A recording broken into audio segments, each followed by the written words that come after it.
Hello, this is Captain Poodle speaking. Are you ready to find love? Yes, ahoy, matey. Love. Exciting and new. Go online. They're catfishing you. Shocker. Fiance. Soon you'll be flying to parts unknown. 90-day Beyonce. Marrying someone you only met on your phone. Be they French or Chinese, a brand new K1 visa's the key. Ooh, the key to what, Poodle? To love. It's RealityGays. Let's love.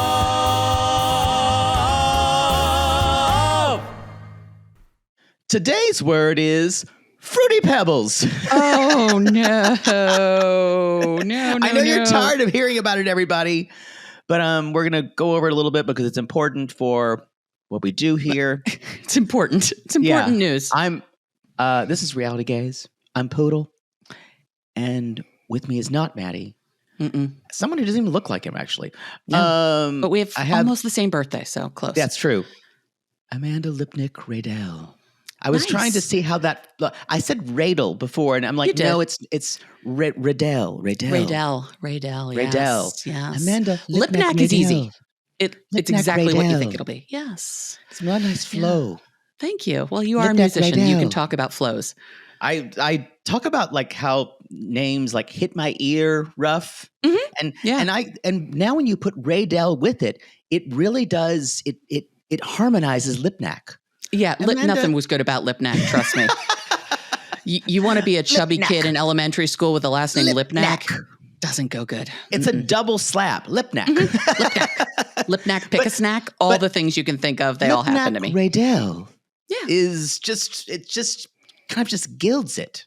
I love it. Thank you. People are like, what the fuck is he What on? are you people talking about? Yeah. This and you're with Little Miss Recap, that outfit. Yes. That little crooked little show. She lets me on there from time to time. I don't know why. I'm a lucky girl. But yes. Amy and I just finished an hour. We finished the first part of that, and and now they're here to DP me, to give me the rest of my business. That's because right. I'm a dirty little slut, and I love it. I figure I'll know how to handle you because you and Amy are very similar. So I'm just going to give you back what I give Amy, Perfect. and we'll be good. Love it. Love it. Yeah, we do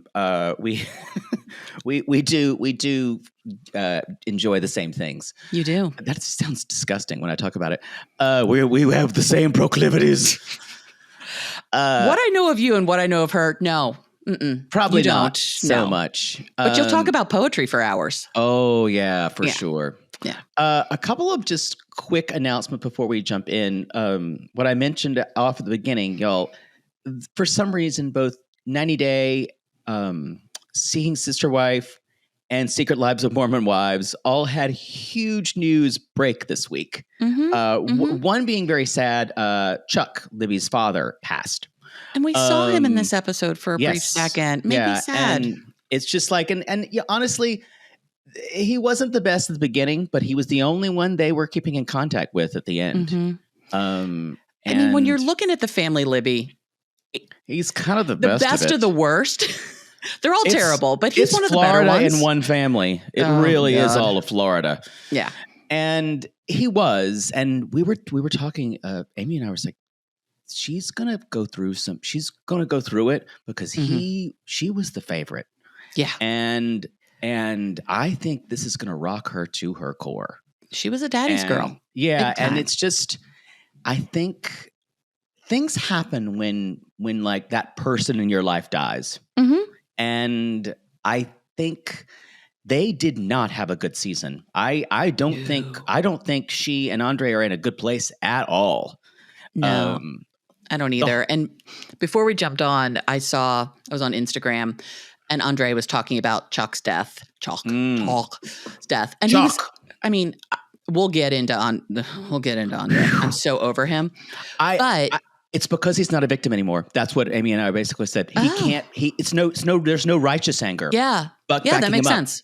He can't be a victim anymore. Yeah. No, but he was so like sweet. He's like, you only saw this like small part of our lives. Wow. But I want to tell you who Chuck was and what a wonderful father and man it was very sweet. I was like, who are you? He honestly, his relationship just changed the most with Andrei. I always think a lot of it's played up for the cameras. But the other reason I'm thinking, but why do it? Do you think people enjoy this?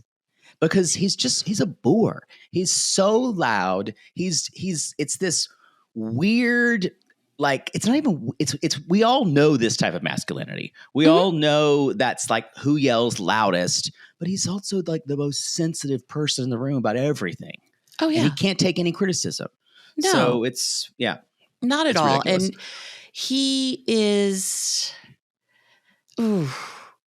he's just a challenging one because he leads with anger all of the time and it keeps him on the show, which is part of why he does it. I mean, they figured out how to make this whole show their life.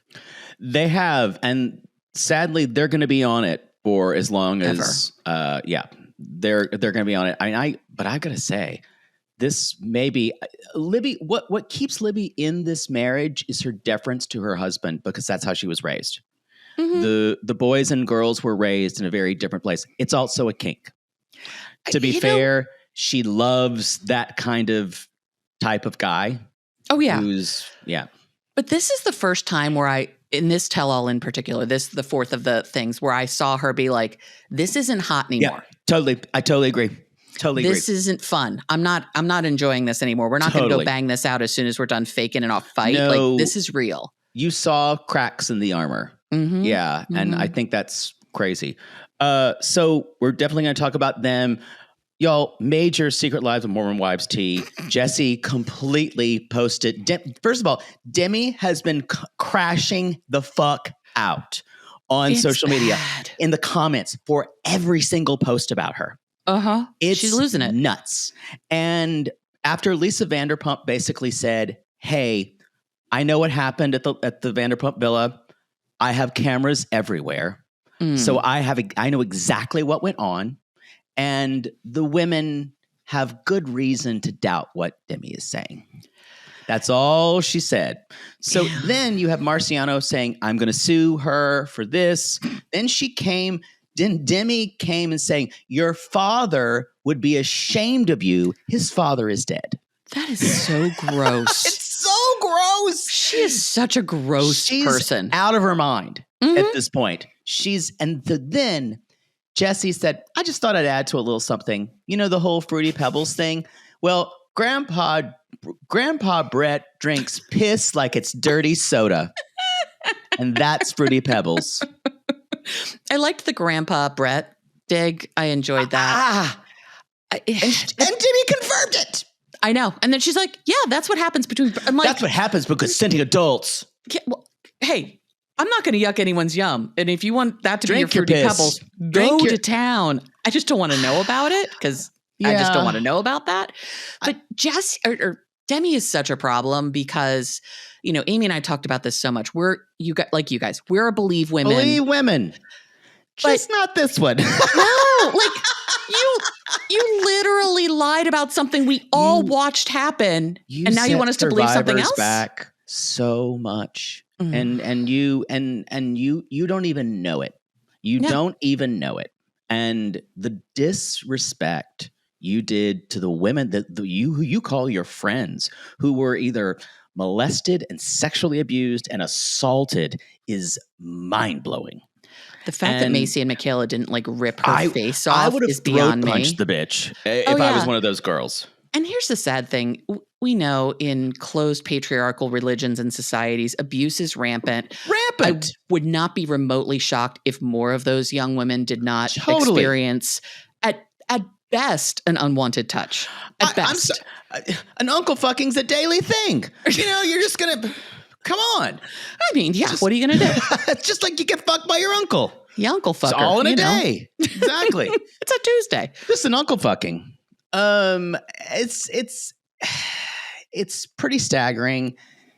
But y'all, they just got 20 new episodes today. Yeah. Did they? So they officially got picked up today? They Good. officially got picked up for season 4 and I believe season 5. Nice. So Good. I think I love these ladies. Me too. It is, to me, it is the most unexpected, really, and I'll argue with people about this. People, for me, saying it's second wave feminism at its strangest. Mm-hmm. But honestly, what they're doing in their context is amazing.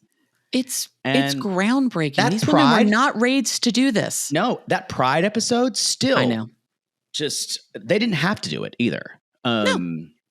So I don't know if they all vote to support that, but that's a whole other problem. That is very true. That's Talking out of the side of my mouth.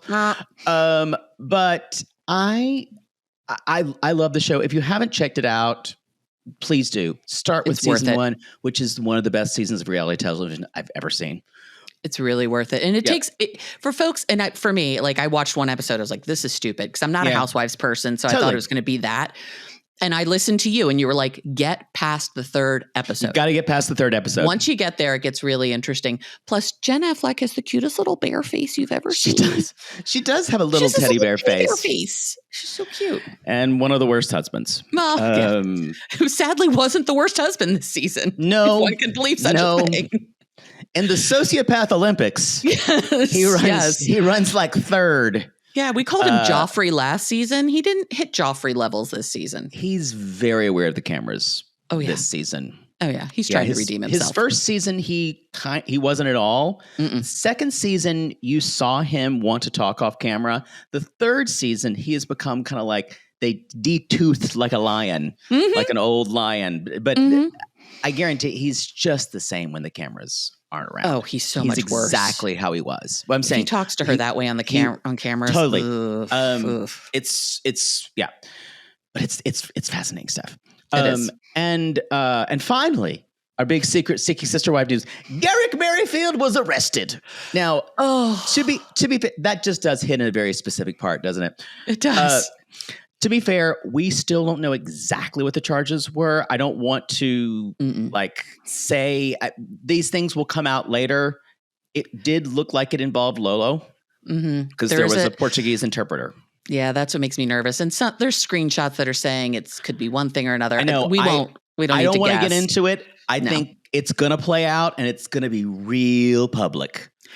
I will tell you though, if this fucks up Seeking Sister Wife, I was going to say that flip a goddamn table. If you take Danielle Merrifield away from me, yes, because she is our Roman Empire. You and me, we're in this. I think about all the time. All the time. I went out with a friend the other day who watches all of our shit shows, and I was like, I tell you, I think about Danielle Merrifield weekly, even when the show's not on. I cannot think about her. What is she doing? What does she do every day? She goes to work out, then she stares at a wall. And doesn't learn how to speak Portuguese. No. She's better than Garrick. I will say she was on this week's episode. You heard me talk with Cara Berry about talking to her. One dash pregnancy, 2 dashes not pregnancy. Yeah, pee. Yeah, so yeah, the sing-songy voice. Oh God, it's like anybody who thinks you just make like an A or an O on this end of a word. Now it's a foreign language. That's what they do. That's what they do. It's good times. Anyway, so let's jump in. Let's jump in with these folks. Any more announcements? I think we're good. This is the end of Poodle Giving. This is the end of Poodle's Giving. Yes, the last episode, and I'm having an adult beverage. Very nice. Good for you. You've earned it today. And I'm leaving for Joshua Tree in the morning. By the way, y'all, we're recording this on Tuesday. So if you are saying if they've already come out with all of this news and you're thinking where have they been with all this? Sometimes people will say, I can't believe you didn't mention that. If something happened on Saturday, I think people just because they get it, they think we might do it that day, or our schedule is weird and we do so many things ahead of time because same with us. We want weekends. We're like you. We want a weekend. We want our lives and plan our lives around it. Yeah, it is Thanksgiving. I at least want a semblance of a life, even if I don't have one. Exactly. So let's jump in with this. So let's do this thing. Let's do the thing. We have we left off with a break, and which I'm sure wasn't just 5 minutes. No. Lauren gets up immediately and runs and says, Andrei talk about being a dick. No, they're both horrible people. She finds Noga and they reunite like some type of like sailor coming home from the war. This is the Notebook hug. It is. This is the Notebook hug. It's ridiculous. The mean girl, like the crying about this and all. And I feel horrible for Lauren going through this whole thing. Mm-hmm. Like, I'm glad in the last week she like admitted like I had an anxiety attack, like it's part of my Tourette's. I threw up, all of that. Like this poor girl is ticking like a son of a bitch. It's hard to watch. So and I feel bad for her. Yeah, and I wish they would just given her a little time to tap out or something. But they just kept coming for her. Noga leaves. Sean does one of these things where I'm now going to call her Auntie Sean because they've now given like the scarecrow. Sean's been given a heart, and she actually cares about the people on stage. You mean the Tin Man, honey? Oh my God, where's my gay card? I don't know. I'm going to revoke it right now. I'm getting Christina, it right now. You can't take it out because I'm just going to have to sit in my humiliation. Yes, well you should. Yeah, you mean the Tin Man, honey? It's okay. Oh wow. Yeah. Oh wow. I want you to sit in your shame for a minute. I'm going to sit in my shame. Okay. Like sit in Jasmine's dirty panties. Or wet bathing suit. I don't know. We'll get there. So anyway, Sean talks to Libby and says, "Are you okay? You okay?" And like, sorry, I was going to have a panic attack, and I'm so sorry. And so they're kind of sitting there, and Andrei's like, well, I was fucking nice. I was ready for this. And Noga's like, I was going to apologize, but after what I experienced here tonight, that man doesn't deserve anyone to speak to him, blah, blah, blah. And then Jasmine's like saying, why does Andrei talk like this? Oh, I do enjoy when they make fun of each other. It feels like a meta world. And then Matt does an impression of Gino, which I thought was fun. Yeah, and I enjoy them all mocking each other. Yeah. Jasmine is such an interesting person to me. She really is. Yeah. She, in some ways, is such a girl's girl, and she's so great. And then she can be so profoundly stupid and go after people and come after people. But I'm really glad that I've never been an Andrei fan. I've never even thought he was hot. Yeah, not my type. But he has shown his ass so bad. Time's up. I'm done with him. Up. I think you're not even funny. I think it's past its expiration date. Mm-hmm. Yeah. Mm-hmm. What do you mean expiration date? Let's talk about this investment that Andrei says it's fine now. We're going to make lots of money. Sure, Jan. And exactly. And so we have Libby's face when she's watching it. And y'all, it's almost like the makeup on Libby's face, which has never been great, kind of soured on her face and turned. It kind of, I don't know, it went bad. She progressively looked more and more gray as she was watching this come back and being like, this is fine. Everything's fine. I'm so happy in my marriage. This is fine. I'm going to fucking murder him. Reapplied or something, and it made it look even worse. And the eyebrows are bad. I hated what she had on. It washed her out. Fit her. Yeah. Well, that's for this franchise. That's look to Darcy. Darcy has full on at this point had to take those like straw extensions and just pull them over her breasts to prevent a nip slip. Like if there are nipples anymore, which I'm not entirely sure there are, but like the straw hair. Yeah. Here's the thing also. If you could almost in some of the scenes you could see the boob tape. If you can see the boob tape, it's time to size up. Yeah. It's time to buy a bigger dress. I don't know what to tell you. And Stacey looked amazing. She looked the best she ever had. Yes. Even though she yeah. looks like a Muppet, she looked the best she has ever looked. Darcy just looks like a caricature of herself. I'm a large-breasted woman. Like, I get it. I don't know how she sleeps. Woman. Yeah. Like, I don't know how this woman sleeps. She must, if she's a stomach sleeper, like her head is like 4 inches off the bed.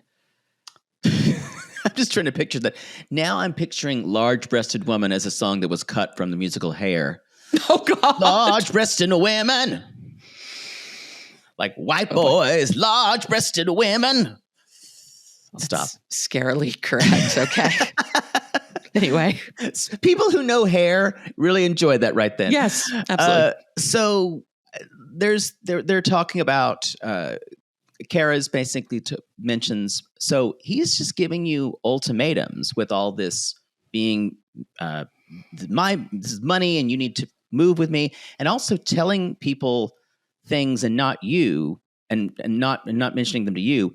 It feels imbalanced. And this is what's weird. He's like, never lost a dollar. And she goes, let her talk. When Libby gets that tone, Andrei knows to be quiet. It's like the infamous phone taking. If you remember way back when he slapped the phone out of her hand, and you rarely see that look on her face. But I still say, the night that he did that, she said, if you ever touch me on camera, number one, my father will hire someone to murder you. Yeah. He's a Florida real estate contractor. He could find someone in a heartbeat. Yeah. And so I wouldn't cross Libby. And I do say, if they get divorced, it will be the worst, messiest, meanest divorce you've ever seen. I just feel bad for those kids. I can't imagine what that house is like. It's loud. Yeah. It's loud. He's loud. And I don't do well with loud. I don't like yellers. Like, I could never do that. It's not hot. I grew up in a yell house, but it was mostly because my mother didn't have some of her hearing in one ear, and my father worked with chainsaws when he was younger. So it's like this. What? So come in here. I can't hear you. God. What? Can you please go tell your father that I can't, and my father would go, what? Friend, I can't hear you. What? They're just people screaming what from room to room. I would love to meet your parents someday. Oh my God. Maybe I'll get them to a live show one day. My God. I would fly there. You tell me they're going to be at a show. I will get my ass there. My mother will say, that doesn't sound anything like me. So anyway, y'all, Jovi basically just says, well, you lied to your wife, talking to Andrei. And Andrei's like, well, you lied to your wife too. Like you wanting to divorce her. I went, whoa. Oh shit. This is busting drunk boy code in a bad way. It is. And y'all, that tells you both Libby and Andrei are cut out of the same cloth. Both of them will throw people under the bus and throw information back at people just to hurt each other. That's exactly what Libby did. Oh yeah, absolutely. And I've come to believe of everybody on this stage, taking Auntie Sean out of the mix, Yara is far and away the best one in this group. I agree. And totally. She's the most real one. Even though she's a little plasticky. For sure, she's the most kind of real person, I believe. You could just see the pain in her face of like, this was real. She was like, what? Not to say that they don't. They admit it. They fight and hurt each other, which I have zero time for. Like, but grow she just up. went. You said you were going to divorce me, really quietly, and he's like, yes, you call me at the time when you're drunk and you tell me you want a divorce, and then he's like, is there any truth in that? And he's like, and Joey's like, yeah, I've said that before, but I was like thinking about what it looked like in divorce, and I was telling him that really in guy talk. That was like between me and you, Andrei. And he said, I do feel some resentment from her making me leave my home. Yeah. And Libby's like, didn't you see a divorce lawyer making it worse? Shut up, like, Libby. And I was like, so now you're not just watching someone bleed out. you're giving them some more. You're giving another cut. Mm-hmm.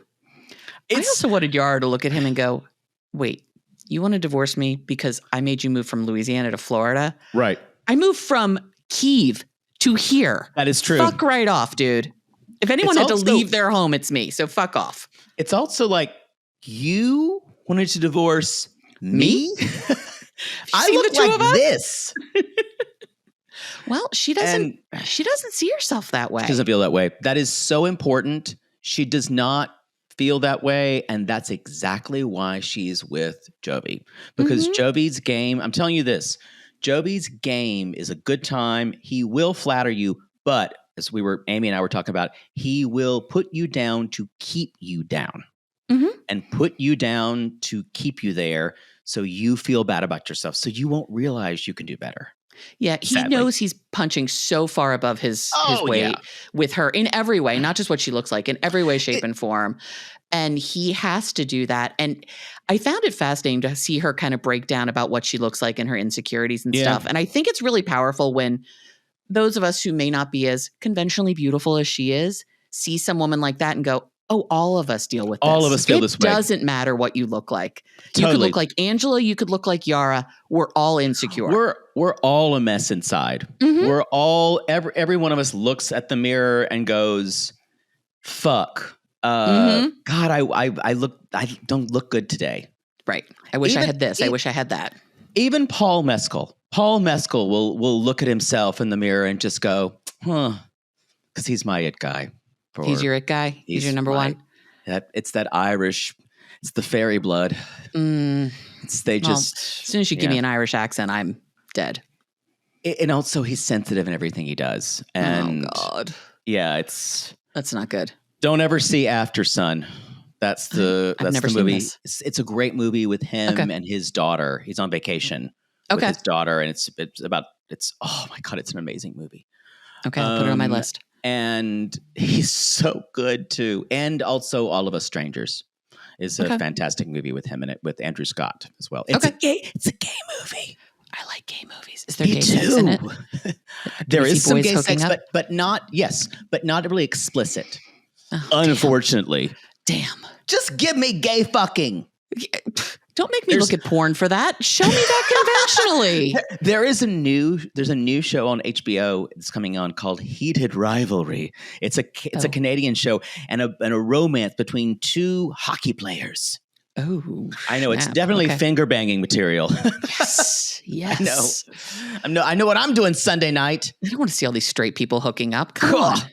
Please no. So he basically, Jovi's trying to, put this down. He's like, this was a private conversation. And Libby goes, in the most jaded reality television veteran wannabe, she goes, this is a tell-all, buddy. We're going to fucking tell all. And I went, I don't know if you guys can be on the show anymore. This feels like a sport for you two now, trying to humiliate people. Yeah, they're not being themselves in any way, shape, or form, and they're not showing the idea of the. Okay, let's pretend like this is all real. The idea is these are real people showing their real lives. No, you two just gin up shit. Whatever you need to do to get on another season. Yeah, for sure. There'll be an HEA every third run, and we all will hate it. Girlfriend got drunk and told Matt Sharp we all hate HEA. Yep. One of my prouder moments. Speak truth to power. But we're going to see her again in the next round of this. I think Matt Sharp knows that's the one they kind of have to keep putting on. But y'all, sadly, he knows, Daddy Sharp knows that we'll all watch it. We'll all suck up that mother's milk. I will watch 90 Day Fiance until it dies or I die. One of us is going whatever out. Happens first. Let's go out on one of us. I don't know what'll happen. That's what I say about all Ryan Murphy shows. I will watch every Ryan Murphy show, although I could not watch All's Fair. Okay. I didn't even try that. I heard it was so bad I didn't even try it. I got one. I will watch the first episode always. Sometimes I stop. I made it through season halfway through season 2 of Pose, and I couldn't get any further. But I will always watch. What about the latest Monster? Couldn't do it. Within 2 seconds, and he's getting off on the Holocaust. I'm like, I'm out. I couldn't do it. It was that, and the whole thing. Even though I love Laurie Metcalf, I was just creeped out by. There wasn't. How do I describe this? There wasn't a sensibility of where there's at least some kind of like idea of the victim and trying to understand. They were trying to understand him, but I wasn't really compelled by the explanation. And I lasted 3 episodes and I couldn't do it anymore, even though I loved Charlie Hunnam.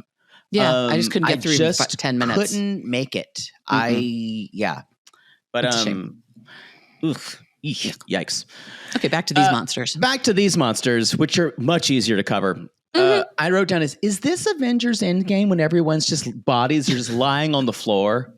And at one point, Sean just goes, well, I didn't know this really gotten this bad for everybody, but I really wish the best for you Florida couples, and what you can't be as friends, I hope you do in your own relationships. And she's like, have a good night have a good time at the party house. And everyone's looking around like, I fucking hate everyone now because of what just happened. And you want us to go have a good time? Yeah. So... And even just for 3 hours. Like, I don't know why we had to go back to the house. I'm not sure either. I don't know why we couldn't have gone to a bar. I think it's because this is easier to film here. Yeah. And obviously, y'all, everyone's leaving tonight because they didn't want to pay for one more night. The other thing that annoys me about this, now that we've totally broken the fourth wall of like, we're doing 3 days. You all know it's 3 days. We don't all have to look exactly the same for every episode. I know we do for editing, but it's dumb. I kind of agree with you, especially when we're breaking it up. That's a really good point. I wrote that down too, and I forgot to say it, but I'm glad you did. But this whole idea after we them putting on the same clothes, and I'm like, those aren't getting dry cleaned, y'all. No, and they're sweating their asses off up there. They're just Febrezing them. It's bad. I can't. I guarantee you, Kara's like sequined dress, that prom dress number, that thing turned the second day on her. Her skin is that color. I know. It has bled onto her. It's bad. And I don't understand why Jasmine had to put on yet another pageant dress to leave. Okay.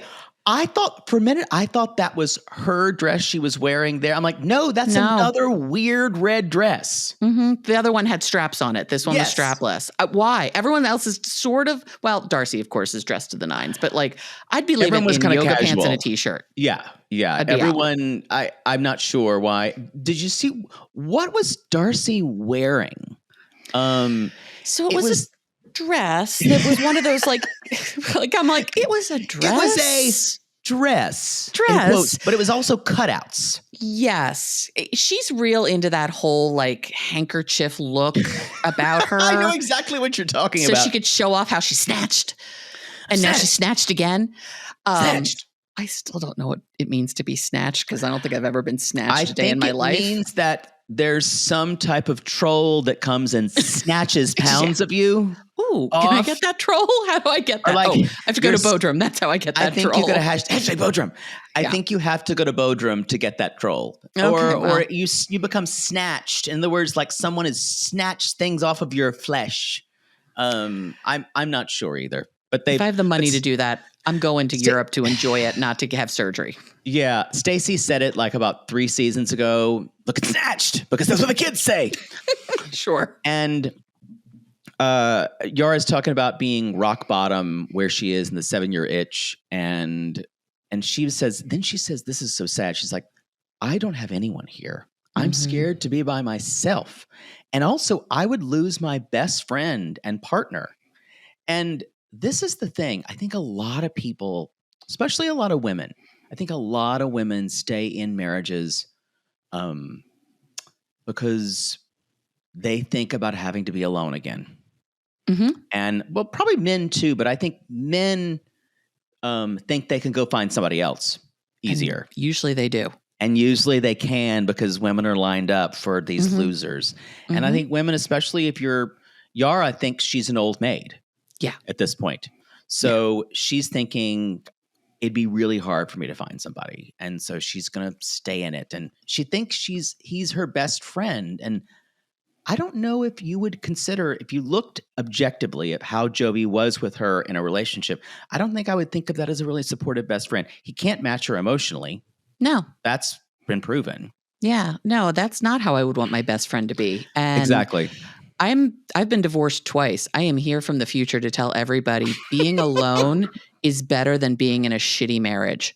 Yeah. All day, every day. And I remember like leaving my second marriage. I was afraid of being alone and like I was 40 years old and what would that mean? And I was like, it would mean I'd have a chance of being happy versus now when I'm definitely not going to be happy. You would have a chance at it. Yeah. Also, did you note that as they're recording this, then we pan over to Jovi and Georgie, and it's just like the Jordan Jesse thing when she's reading all the sex and Jordan's like 2 feet behind her. Yes. Yara's having this talking head about how my life is coming to an end and this is my best friend and I don't know what to do. And meanwhile, Jovi's like 3 feet away.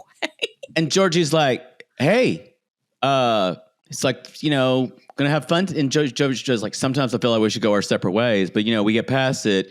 He's like, I do the same thing with Darcy. We get divorced twice a day.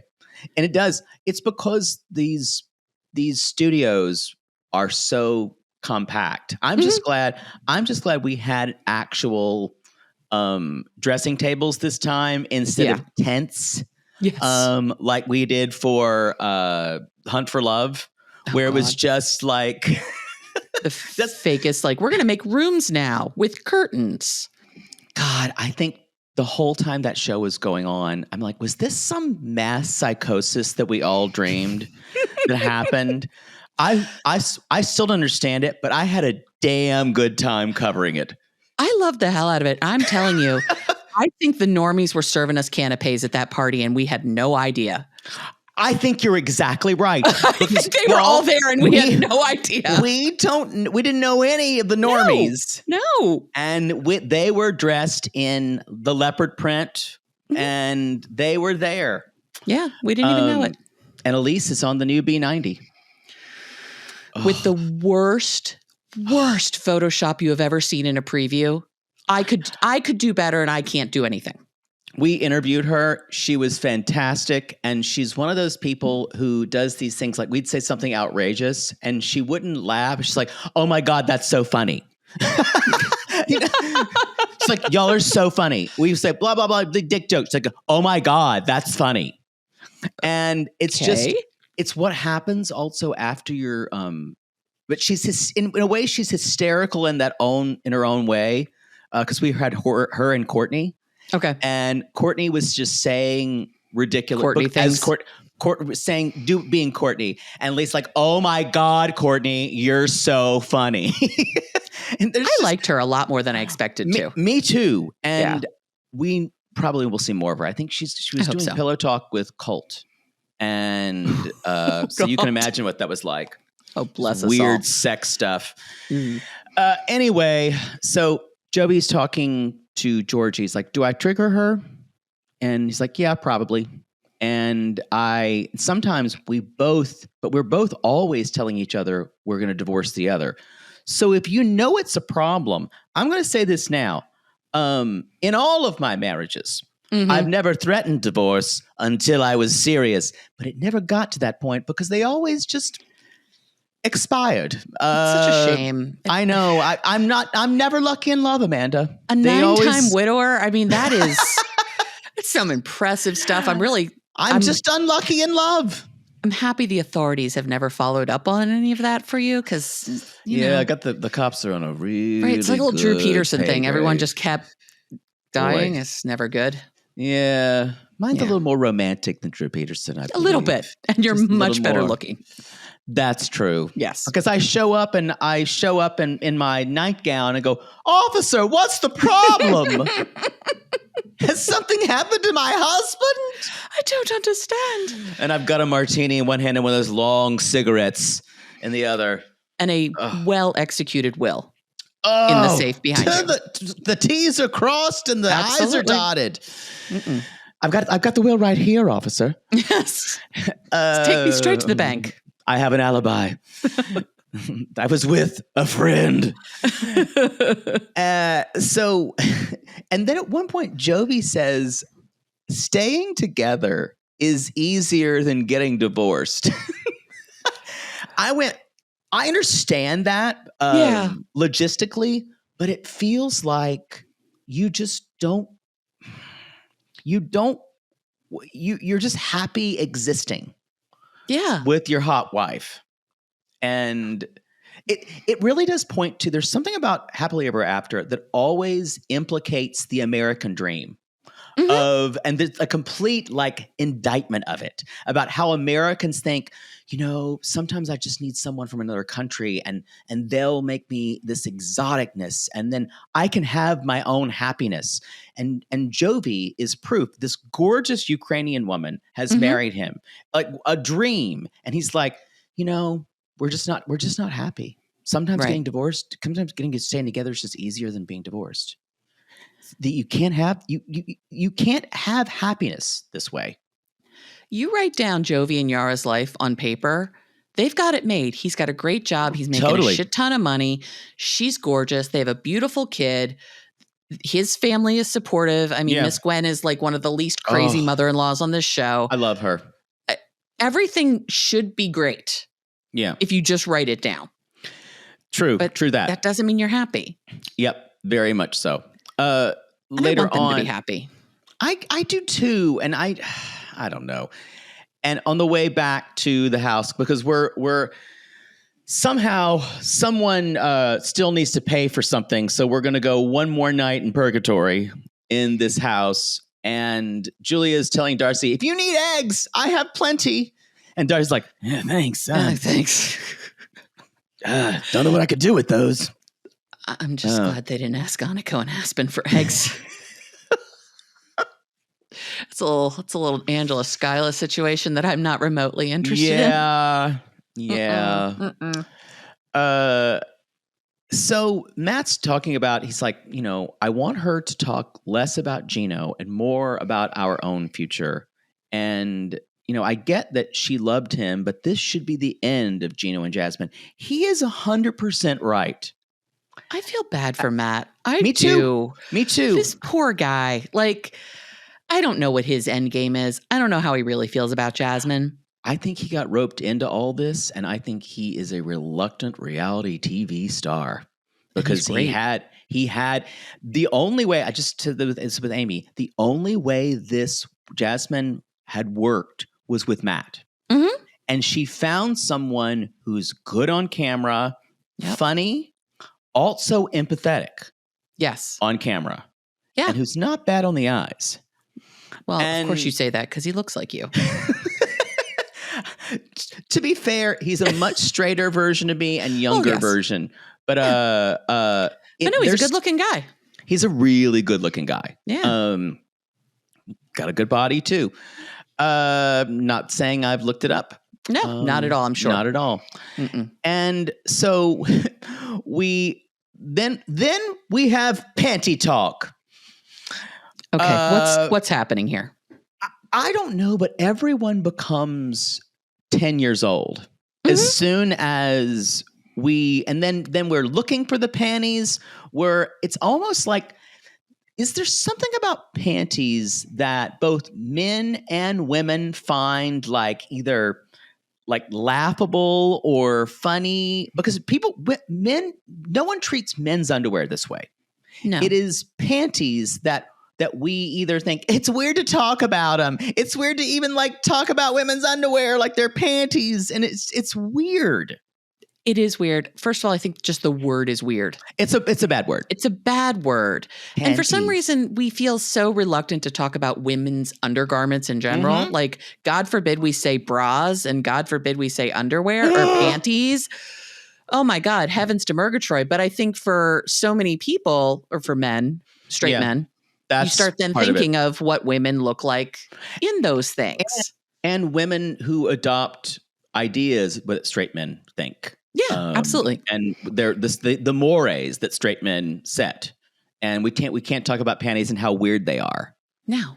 Yeah, and men think women are walking around in as Chloe would say, the dental floss underwear and all these things. And like, most of us are walking around in the granny panties, like super comfortable. You got your period panties in back there too, you know? All the things. Well, heaven forbid we say periods.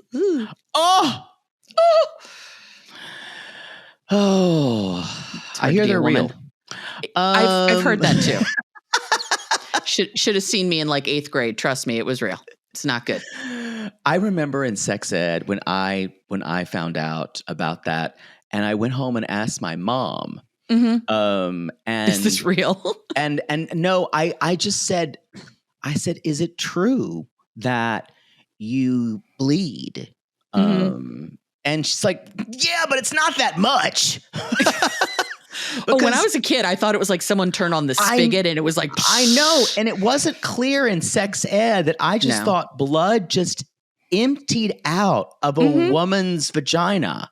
And my mom was like, it's just not that much, Jaybird. It's not a big deal. And to be fair, my mother was one of these people. My mother didn't wear a bra in the house a lot. Okay. She wasn't really persnickety about that kind of stuff. She talked about where she had like maxi pads and tampons and stuff like that. So it was never something I didn't know about, but she didn't spend a lot of time with it either. Yeah, but I think that's great for like particularly mothers with sons to like normalize this. Is like, this is just a thing. Yeah. It's not a big deal. But she's like, it doesn't, there's no like bloody flow coming out of me. It's just a little bit. And that ends period talk. And that was as far as we got. And then, that's all you need. But she did say one time, she's like, I think we were in the grocery store or something like that. And I saw her like put Tampax or something like that. I'm like, what the? She's like, that's for my menses. Oh, gosh. I have a friend who uses the phrase or the word monarchy all the time still. What? That's an olden days. My monarchy? The monarchy. Wow. Okay. So anyway, then there's this game with panties. Darcy sniffs the panties. They throw them around. They perform a ballet with said panties. Yes. And then there's this whole thing. And then Guillermo finally puts on the panties, which were wet, they assumed. Gross. I can only imagine that Jasmine probably peed on them. That's what I'm afraid happened. Yeah. That's what I'm afraid happened. Yeah. I was hoping maybe we just dumped in a hot tub and took off our bathing suit and threw it in there just to make a musty smell, sort of like what my trunk smelled like when I came back from summer camp, that kind of thing. I think that was why it was musty. That's what I was thinking. But I'll take Guillermo putting on anything. He is my number one. He is of all of 90 Day Fiance. He is the hottest one to me. He's so hot, and he acquitted himself pretty well this season, I think. Sadly, he is still so fucking in love with Kara. And Amy and I both talked about how I could not handle the singing her own song on the karaoke machine. I could not handle her on the tell-all. She did not show up well here at all. Yeah. And I think she's learned how to play to the storyline of the camera much better in circumstances when she wasn't with everyone. And then it actually makes you doubt the entire truth of her story previously, because she was such an absolute clout chaser, like red-pilled, like moron the whole way through. And it felt really gross. And I always liked her before this. Me too. I know a lot of people didn't. I always liked her. Yeah. I do think she's probably the most talented 90-dayer out there. Yeah. And I mean, she's stunningly beautiful. She's got so much drive and so much ambition. And yes, she went on a bang trip and got herself the best looking guy probably that was sitting in all of Dominican Republic and brought him home with her.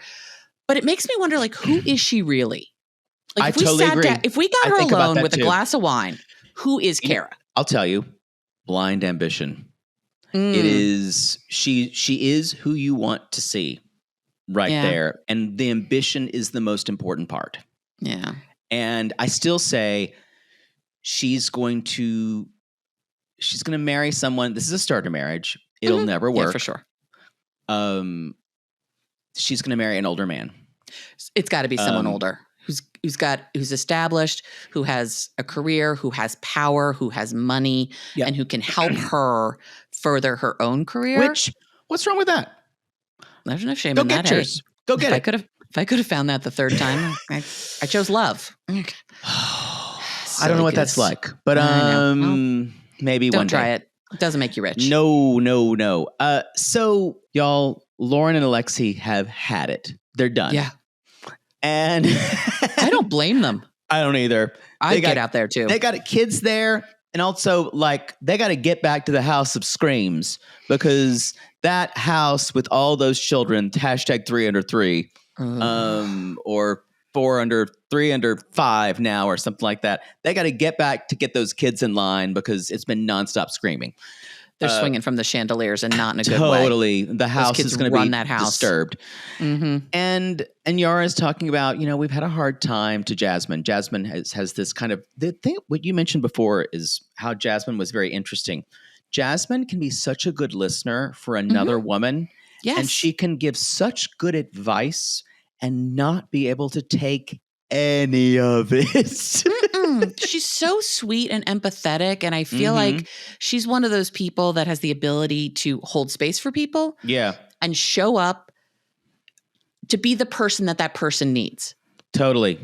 And she can read the room really well. She's incredibly emotionally intelligent. Yeah.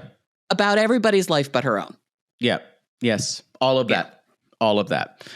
And she's saying, would you want to, if you didn't have Milo, would you want to save the marriage? And she says, yeah, because he's my best friend. He's my support system. He made me believe I could do this. And this is something, y'all, sometimes, like, for good, people come into our lives for a reason. Mm-hmm. And sometimes they show themselves out. Sometimes it's a reason. Sometimes it's a season. And sometimes it's a season. And I can look to all of my exes for all the things they did for me, and the things that I learned, and the times that we shared. But there was a reason we parted ways. There's absolutely, and it's not. I feel like a lot of people look at if a relationship ends for any reason other than somebody died, the relationship is a failure. Totally agree. I talk about this all the time. And it's not. Yeah. Like I said, I've been married twice before, particularly my first marriage. I very much feel like that was a successful marriage. It just ran its course. Right. And now we're friends. 5 years, really good time. Yes. Yes. And that's actually how long we were married. 5 years. And then we were off. And Jovi and Yara may not be together forever. And that's okay. No. They both love their kids. So, they'll both be together. Like they'll be in each other's lives. They both seem to be very, very dedicated parents to that poor child that's wearing Jovi's face. But why? It's fair. It's fair. Hopefully she'll grow out of it. Hopefully she'll grow out of it. There is a pattern here. And I'm just realizing it as I say this. Of all of these babies wearing the faces of their fathers. Yeah, maybe they're sent through some like genetic thing where they need to look like their father. Maybe Sharp has something where they give the man super sperm where it's like they need to look exactly like that. It's remarkable if you start like going through all the babies. They're all wearing their particularly the daughters are all wearing their father's faces. Yeah, Andrei, the daughter Eleanor looks just like him. She's getting out of it a little bit, but boy, when she was like 2 or 3, she had that like Frankenstein face on that cute just little baby. All melon, just sitting on top. So then we have Jasmine talking to Yara, and Yara basically says, "So what are you going to do about Matt?" And she's like, "Well, he's saying that like you hate my mom, and it's like it's not that I don't hate her, I just don't like what she told me about the other woman." And I went, "Where the fuck did this come from?" This is such a late entry. Yeah. And I don't know why. I kind of do, but also I don't understand it. And she's like, well, the mom says, well, when you were living with Matt, there was a Romanian girl, and I thought he was going to marry her, and she said I confronted him about it, and he said it wasn't true, and that's when she says, so I don't think I can trust him. Y'all, this is another self-sabotage mode. It's just, she just has to do it. She's like, I think he was having sex with her at the same time that he was sleeping with me. So what? So what? You were married to someone else in an open marriage. And she like, would what say, are you talking about? She would say, well, I wanted the person I was with to be single and no complications. He was single. Right. Just because you're banging someone else doesn't mean you're not single. Can we shout this? Can I skywrite this? Here, this enrages me. Unless you have had a conversation where we have both said we are in an exclusive relationship and we are not banging other people, assume the person's banging other people. It will save you heartbreak. Assume I'm out there every night, like getting railed in an alley. Unless I'm. Well, I mean, that's probably true. That's true. Yeah. Even if you are in a relationship, you never know. Exactly. And when Matt said later on, it's like, yeah, I've juggled like 5 or 6 of them. Of course he has. He's a straight man. So have you. Exactly. So have you back in the day. Stop it. I guarantee you, Gino was not the only man she was talking to for a long time. So stop. Oh, that's why this show always goes back to, and I guess maybe it's the people too they have. It's this puritanical idea of there's one person for one other person out there, and that's it. Mm-hmm. And you got to find your person. You got to find before you get there, you should be celibate. Absolutely. And particularly if you're a woman. Exactly. Particularly if you're a woman, because why should you give it up to someone who's not the best person?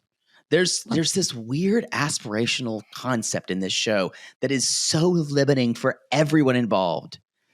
And it's the nature of being a woman. I mean, yeah. I grew up hearing who you're going to give your greatest gift to. That's what my mother referred to it as. Your greatest gift? My greatest gift. Now, she thankfully did not have any delusions that I would only bang one person.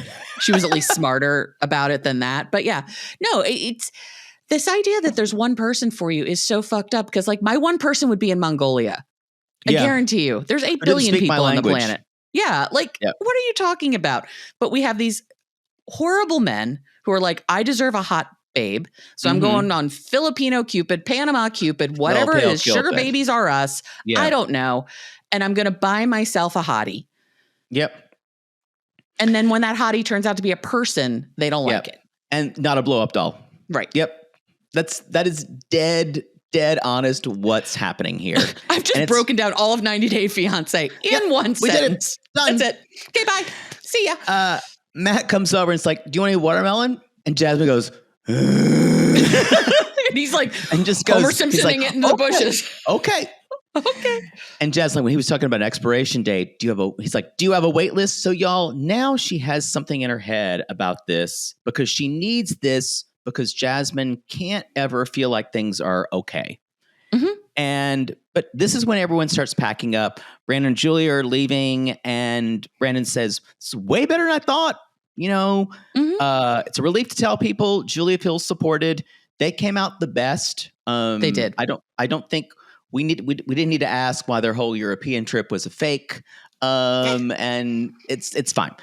And Georgie's like, everyone says something nice about the last couple days, or Guillermo does. And Georgie's like, the bartender.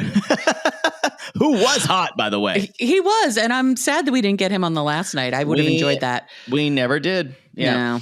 And Kara is talking. She's talking to Guillermo. She's like, we've talked more than we've talked in a year, and they're talking, and they're like, and I think who is it? Jovi said, "Do you want to try to stay together?" And y'all.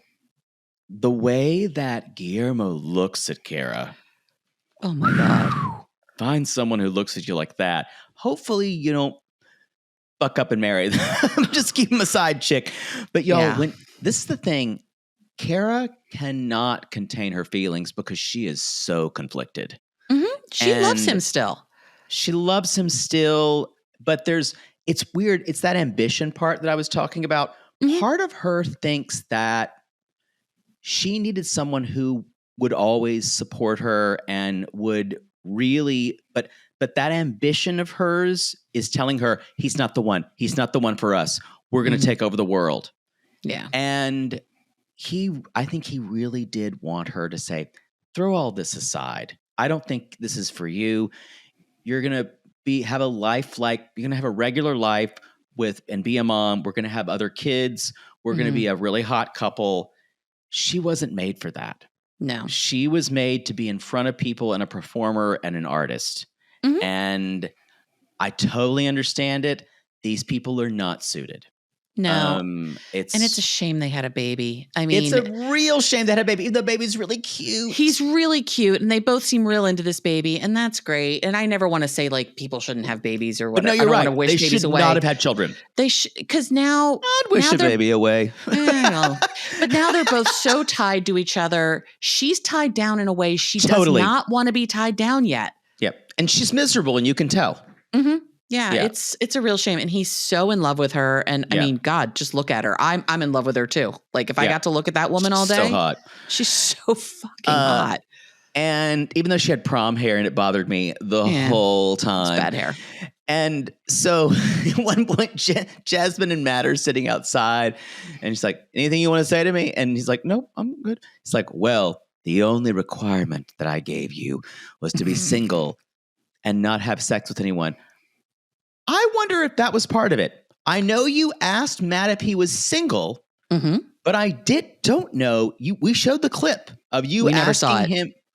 We never saw that about him not having sex with anybody else.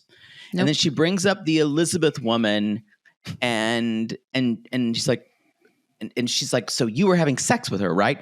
He's like, well, possibly. Y'all, this guy is a fuckboy who became a reluctant father. Yes. He fucked the wrong person, got her knocked up, and now he's on national television with a child. Like and going through it and just learning is on the way, learning on the go. And having to deal with Gino. Right. And he says, I wasn't dating anyone. I don't remember if it was, he's like, I don't remember if we were like sleeping together or blah, blah, blah. And she's like, is it true you were going to move into this woman's apartment? He's like, no. And she goes, look in my eyes. And so he's like, okay, maybe I did contemplate it because my lease was going to be up. I have done this. To be fair, I have moved in with someone when I was going to leave a place. Yeah. And I was seeing them and it wasn't a good idea. It wasn't the best of ideas. Would I admit to it? Yes. Never. I will say this: never do that. If you're in a relationship and you're not, when you move in with someone, do not move in with someone because your lease is ending. I promise you, it will not end well. No, move in because you want to live with somebody, not because you need to live with somebody. Yeah. And his whole like, I don't, and I'm like, did we just like workshop this about 20 minutes ago and now we're rolling it out on this patio and it's not going well? Because Matt's not a good actor. He's not, and he can't pull it off. And he says, that's when he's talking about 2 was the most I've juggled. And I've done 5 or 6. Yeah, they're just chasing me around. And at this point, he's just trying to diffuse the situation. And Jasmine's like, you're a piece of trash. Yeah. There's this weird, and both she and Gino do it, and they do it to each other, and they don't realize it. They both have this Madonna whore mentality. She does it with like anyone who's had sex with like more than one person because they both feel unclean about it. Yep. And that's why I think I could be more on Team Jasmine always, even though I am, if Jasmine did not flip the script in that way on someone like Matt. If you look at Jasmine overall, she's very puritanical. Even if she's talking about sucking Gino's toes and peeing on him in a bathtub, at the end of the day, she is very, and this doesn't surprise me from coming from Panama. She's got very strict Catholic values. Yeah. Catholic values, what men do, what women do, what our roles are. And anytime we deviate from that, she thinks everyone's trash. Yeah. And I'm going to say this now. Y'all, that mentality will only limit you and it will only make you unhappy. Yes. She's miserable. It'll only make you feel gross. Because that's what organized religion's supposed to do. Keeping people in check. Also, I don't know if you picked up. So we see Jasmine in a couple talking heads throughout this. Filmed at an entirely different time. I agree with this. I noticed this too. Yeah. Her fingernails. Different. She had red. I'm someone who always notices fingernails. She had red fingernails and then she had no painted fingernails. I'm like, when did we actually film this? I think she'd been drinking as well. Well, there's that too. And I don't know who was giving them libations on this evening because I don't think the bartender was there that night. They couldn't pay for an extra bartender. There were a lot of White Claws all over the counters, though. Yeah. Yeah.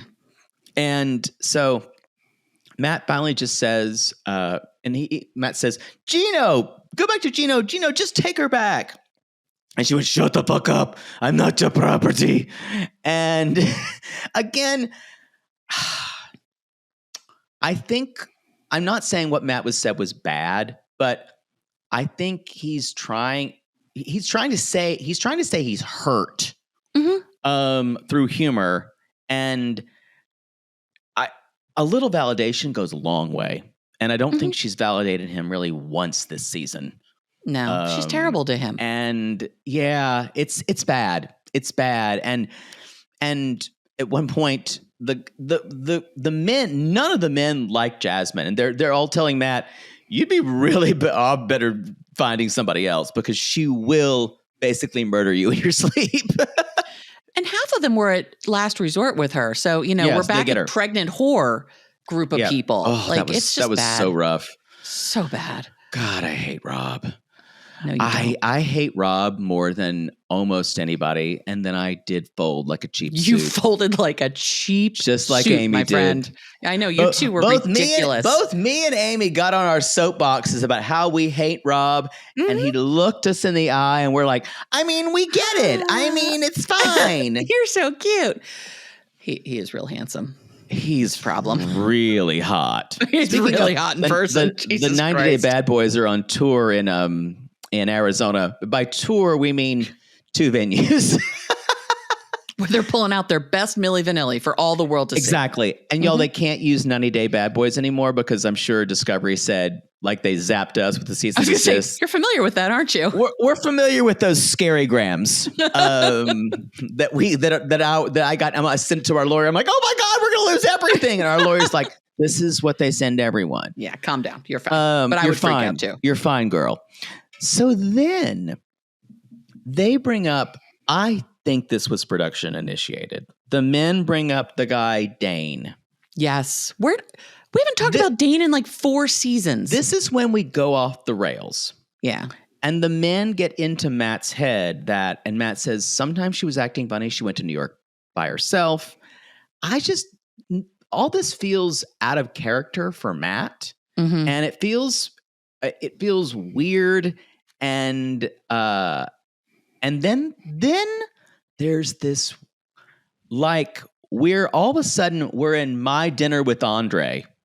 And we have Gino and Jasmine, their last little hurrah. Or you know what it is? It's the scene in Heat with Robert De Niro and Al Pacino, where they're both sitting there, and it's like, we've had this date from each other from the beginning.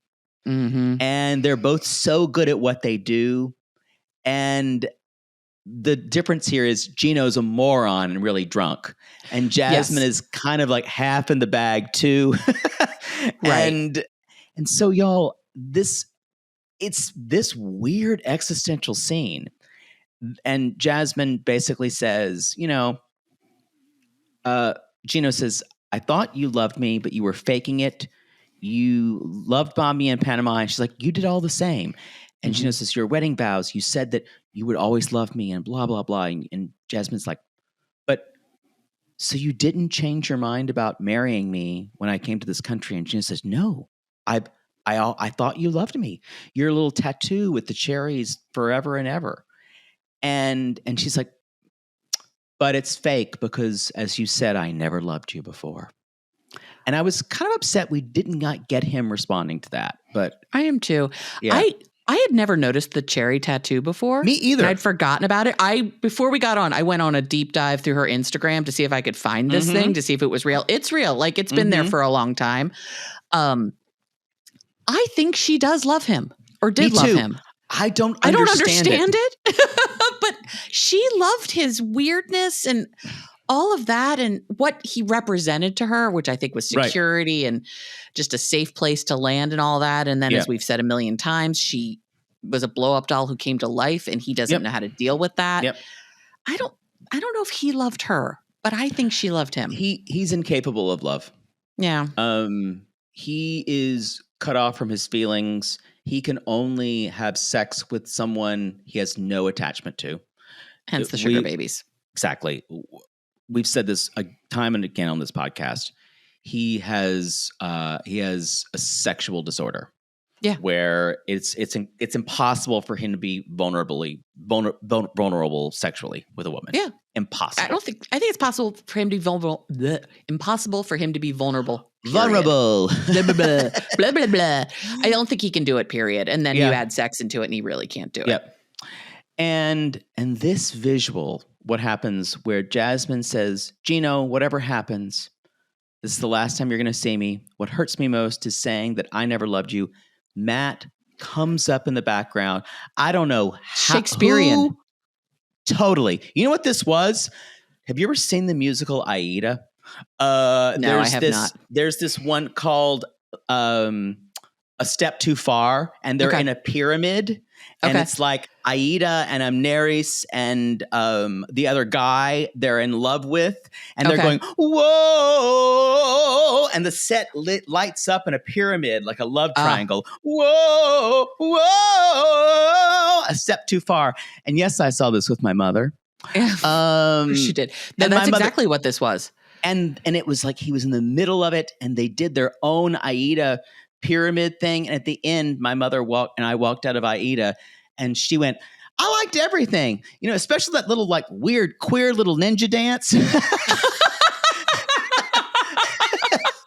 Queer little ninja dance. That was my takeaway. My mother said, yeah, the queer little ninja dance. That was so weird and fun. But that's what she called it.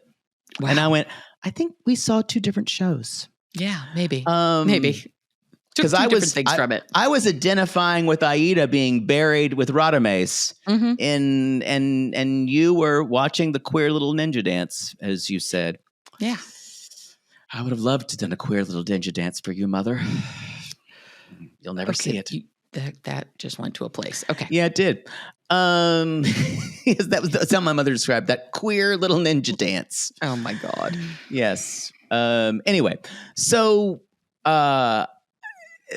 They're going to go to the hotel later on, and Yara and Jovi are leaving, and finally Jovi's saying, we have some things we need to talk about. I don't think you want to put as much into this as I do. And Yara's like, I'm willing to save this. Libby and Andrei are leaving, saying it's very bittersweet. We had some new friends and some we lost. It feels like we're doing some bop. And Andrei still wants to go to Moldova. And he says, happy husband, happy marriage. That's not how it works. That's not how it works, honey. Nope. Happy wife, happy life. Darcy and Georgie say, we're still up in the air. And Georgie says, will I regret it later if I don't have kids? And she's like, I think you would. And Karen and Guillermo say, we've been able to connect more deeply than we have in the past, and this was fun. And producers say, what's next? And they both go, we don't know. Last resort. That's what's next. We have opened the door just enough to make last resort plausibly. They are still flirting and doing. He's like, Juliet 2025. He's like, and she's like, yeah, but it's Juliet on the balcony and not Romeo. And they're still flirting, and Jasmine and Matt's Uber shows up. Gino says, I know it was hard to be around them. It's like my last conversation with Jasmine, and now I can heal and move forward. Sure. you can't because you don't know what you did wrong.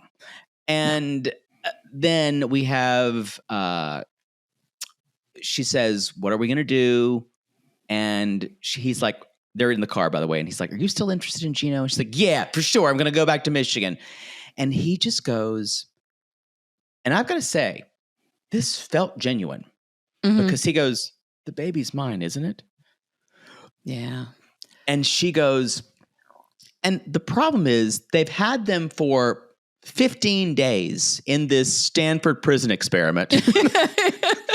Yes. And he finally, and she goes, what did you fucking say? And he's like, I remember you talking about Dane in New York City. I'm like, oh, stop. I guess you know what? I've been part of these conversations when you're tired and drunk. And you're drunk and you bring up something that you know is going to hurt someone. Mm-hmm. I've done it. Mm-hmm. I regret it. Sure. And she went, he's like, the kid is blonde, Dane is. And he's like, imagine how stupid I'm going to look if this kid isn't mine. Even that's not mine, I'm going to get dragged to the same bullshit with you. Either way, and Jasmine says, either way. Jasmine is so checked out. She's done. Y'all, we've said this before and we will continue to say it. If you look at their child, it's his another face. Daughter wearing a father's face. It's his face on the child. That's why this is laughable. Yes, this is stupid. And this is your baby. But he was in that place, and we've all been there where we get all drunk. Been in that place. Totally. And someone puts a seed in your head, and you just start perseverating, and you're like, and they're that like, was a great use of that word. Thank you. It's one of my favorite words. Yes. And you just kind of keep going. And now he's like, oh my God, she's fucking Dane, 17 Ways to Sunday in New York, and that baby might not be mine. The baby's yours. Stop it. The baby's yours. I'm sorry, Matt, but that baby is yours. You're stuck with this I've never had to hear. That's what happens when you just bang dudes, my friend. I have never brought a baby to term. Me neither. It never sticks.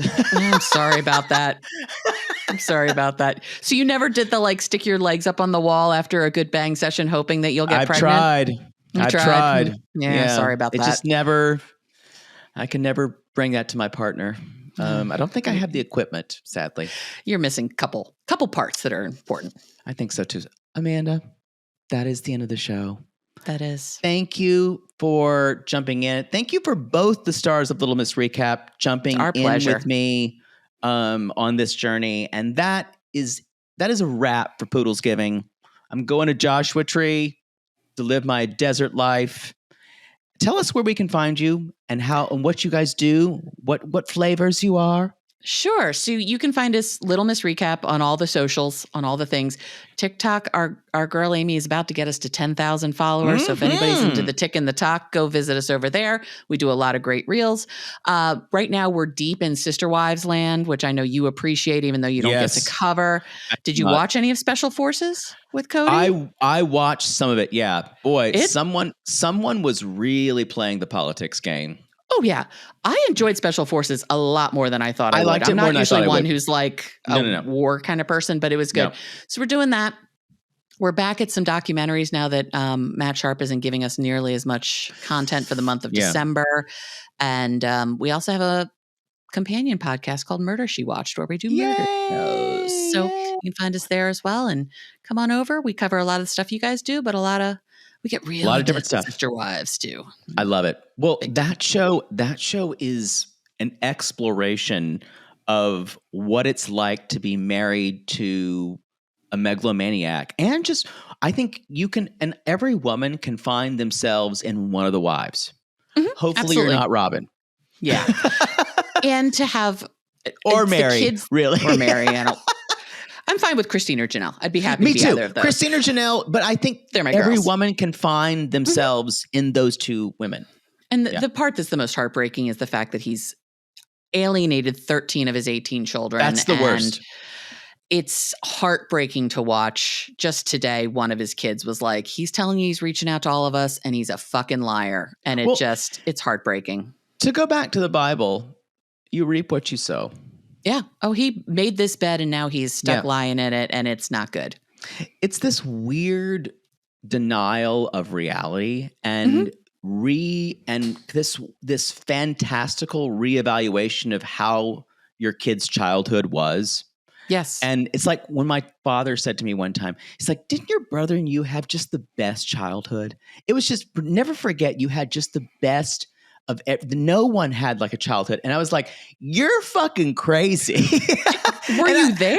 Did you miss some of it? And I'm staring at my father like, you're out of your mind. I'm not sure if that's better or worse than when a year ago my father said to me, you really kind of did have a crap childhood, didn't you? And I'm like, yeah. Yeah, I did. I would actually love that because that would be an explanation of how everything went. Anyway. Problem is you don't get the next step. You don't get the next step. No you don't one get does. the next portion. No of one that. does. That's okay. Nothing happens like it does in a nice Christmas movie. Yeah. Anyway, y'all catch our Chris Crappens, our gay Crappens crossover coming in Christmas. I haven't announced the movie yet. We will be doing that soon. Okay, good. I can't wait. I'll guys do that. And thank you, Amanda, for joining me. Thank you, Jane, for having me. That's Poodles Giving. And we out. Bye. See you next HEA. week. Bye.